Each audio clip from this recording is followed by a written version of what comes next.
The second thing we need to do is change the language in our country, and I want to give two examples. It's not just about stopping greed.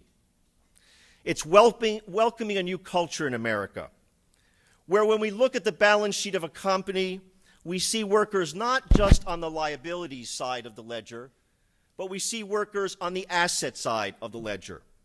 People who make the company and the government work and who deserve to reap the real fruits of success, and not just carry the burden when the CEO screws up. The second example,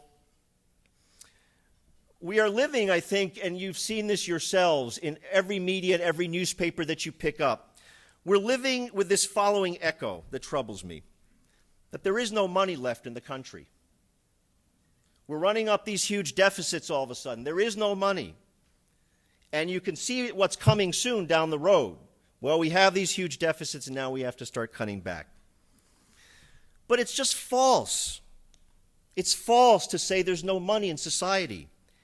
If we are willing to make it socially unacceptable to allow the richest people to escape paying their fair share, it is an absolute obscenity for our elected leaders to take people's jobs away, cut their pay and decent benefits, make the average person pay more for their subway rides, but not demand that the richest people in our state and country, the people who have raked in hundreds of billions of dollars in wealth, that they not be forced to pay higher dues to make sure our decent society continues to function.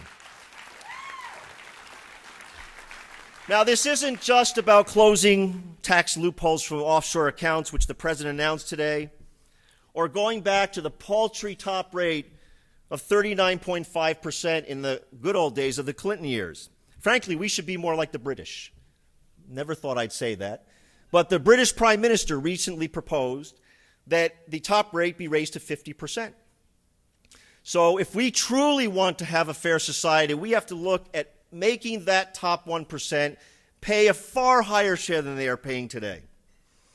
And the last point I want to make is that we need to get people to dream again, to balance the apprehension and fear that is out there, which is pretty natural given what's happening. People have lost their retirement, a lot of people have lost their homes, and hundreds of thousands of people have lost their jobs.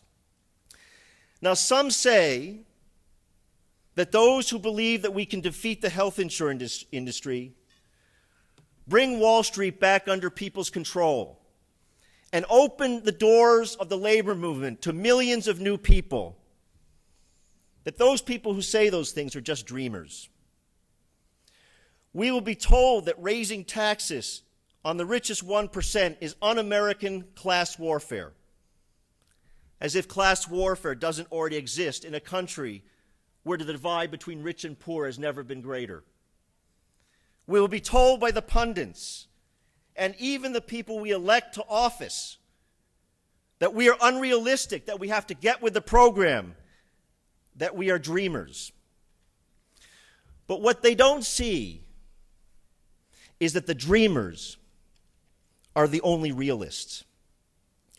The people who destroyed the idea of prosperity over the last 3 decades don't live in the real world.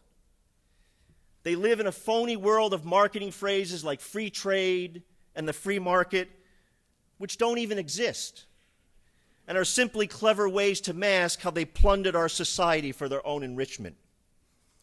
We, all of the people who invest energy in building a better world, in the past and every day in their communities today, whether they were leaders like Dr. King, or Robert Kennedy, or John L. Lewis, or Nelson Mandela, or thousands of people who made and make beautiful contributions in their own quiet way.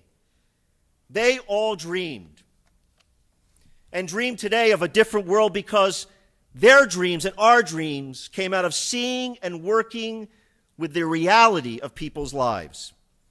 We know what needs to be done. So our call today is let's dream now, let's dream tomorrow, and let's make our dreams a reality. Thank you.